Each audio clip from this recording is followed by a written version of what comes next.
অভয়া ওর কোনো নাম নয়। আমরা ওর একটা আলাদা নাম ছিল। সেই নামটা পুরো না বলতেও ও আমার আদরের ছোট্ট মৌ। এখন সবসময় মনে হয়, কেমন আছিস তুই মা? আমাদের কথা, তোর সেই সাজানো বাগান আমি দেখতে পাস, সমস্ত গাছে অর্কিড ফুটে আছে। তোর লাগানো ড্রাগন গাছে লাল লাল ড্রাগন ফুটে থাকে।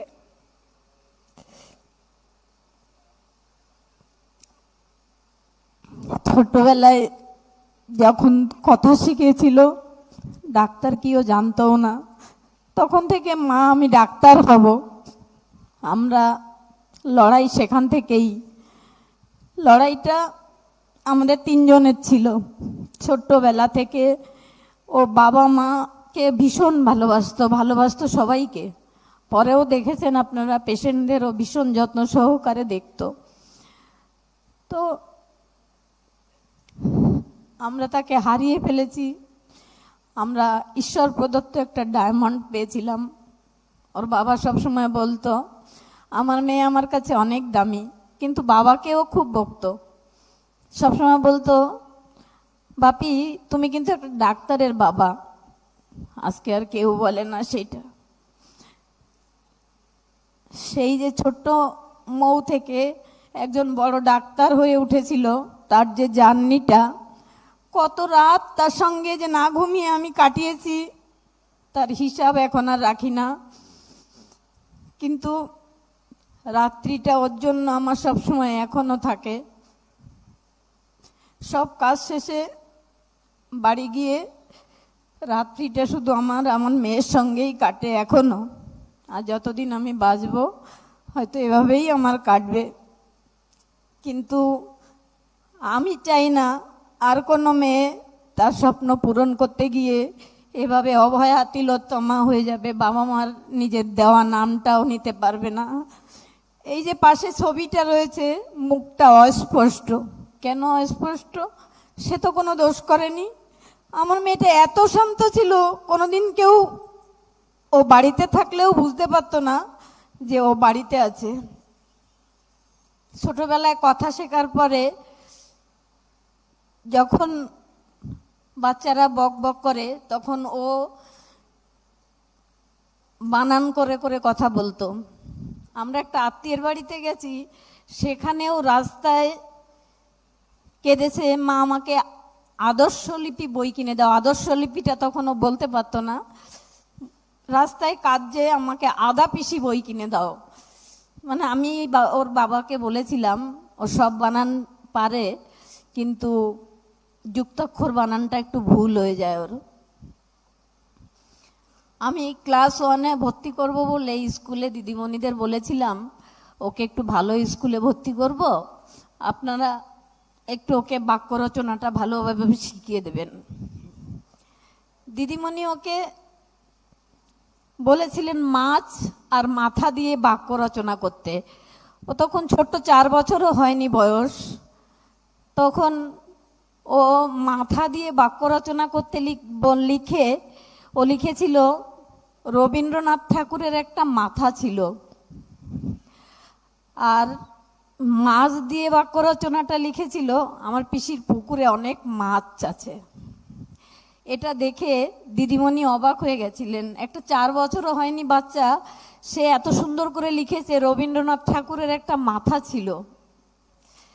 স্কুল থেকে বাচ্চাদের পাঠিয়েছেন, আমাদের বাড়ির পাশেই ওই ছোট্ট বাচ্চাদের স্কুলটা, আমাকে পাঠিয়েছেন বাড়িতে ওর মাকে ডেকে নিয়ে আয়। তো আমি গেছি স্কুলে। আমি ভেবেছি কি করেছে, তবে কিছু করতো না, ও সবসময় শান্ত। আমি গেলে দিদিমণি বলছেন, দেখো তোমার মেয়ে কি লিখেছে। গর্বে আমার এখনো মাঝে মাঝে বুকটা ভরে ওঠে। স্কুলে ভালো রেজাল্ট সব সময় হতো ওর, আর একদম শান্ত। স্কুলে গিয়ে বসতো আর বেরোতো, কোনো সময় কোনো বায়না ছিল না। ও বরং আমাদের অভিভাবক ছিল। আমরা সেই মাথার উপর থেকে অভিভাবককে হারিয়ে ফেলেছি।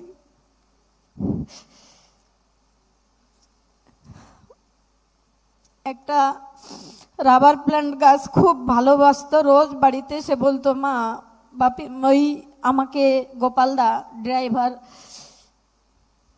আমাকে একটা ওই রাবার প্ল্যান্ট গাছ এনে দিচ্ছে না। আমি ওর বাবাকে নিয়ে দোকানে গিয়ে একটা রাবার প্ল্যান্ট গাছ কিনে দিয়েছিলাম। তার কয়েকদিন পরে রাস্তায় হাঁটতে হাঁটতে বলছে, মা আজকে হেঁটেই যাব, একটা জায়গায় যাওয়ার ছিল, তুমি আজকে একটু কষ্ট করে হেঁটে হেঁটেই চলো, কতদিন তোমার হাত ধরে হাঁটি না, তোমার হাত ধরে হাঁটতে আমার খুব ভালো লাগছে।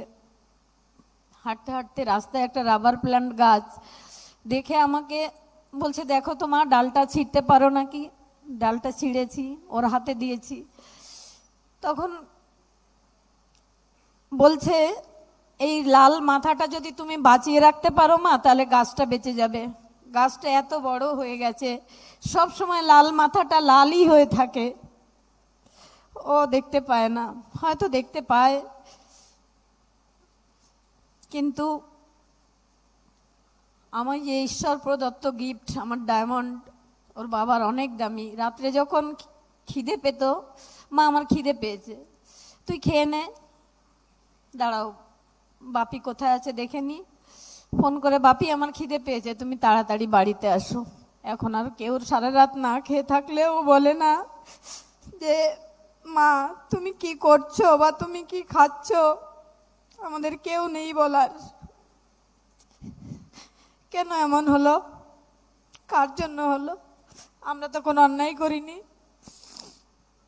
যারা ওকে মেরেছে তারা এর সমস্ত ফল ভোগ করবে, আমাদের পাপে কিচ্ছু হয়নি, তাদেরই পাপ।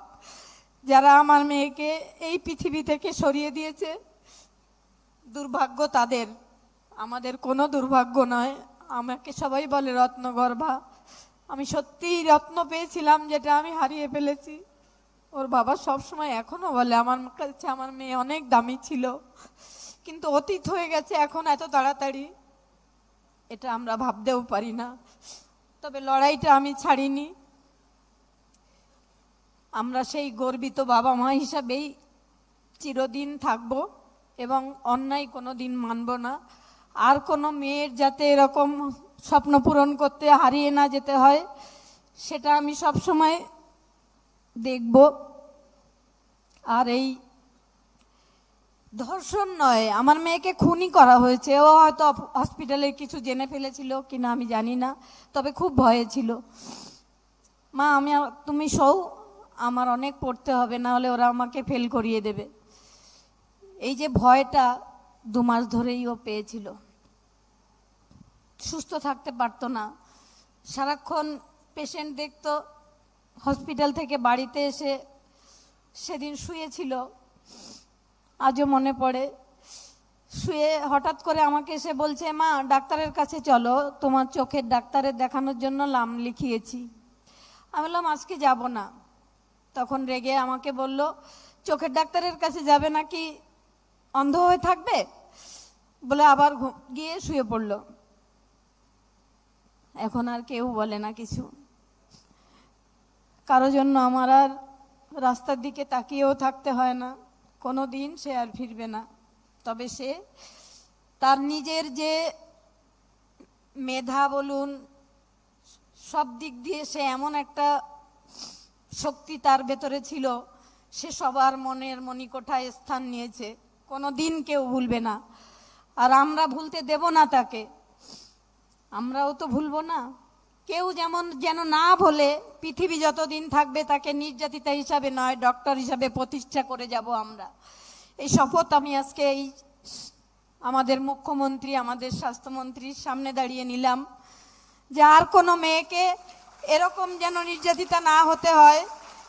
আর আমার মেয়েকে ডাক্তার হিসাবে যতদিন পৃথিবী থাকবে ততদিন তার নাম ডক্টর অভয়া দেবনাথ নয়। আমি মা হিসাবে যদি কোনো অন্যায় করে থাকি, ডক্টর মৌমিতা দেবনাথের হিসাবে স্বীকৃতি আমরা পেতে চাই। তাই আমরা দুজন গর্বিত বাবা মা, যতদিন দেহে আছে প্রাণপণে পৃথিবীর সরাবো জঞ্জাল। আমার দেহের রক্তে এ সমাজকে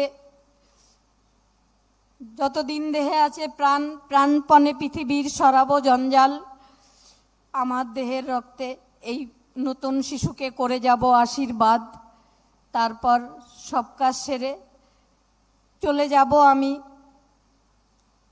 তবে এই পৃথিবীকে এ শিশুর বাসযোগ্য করে যাব আমি, এ আমার দৃঢ় অঙ্গীকার। নমস্কার, সবাই ভালো থাকবেন।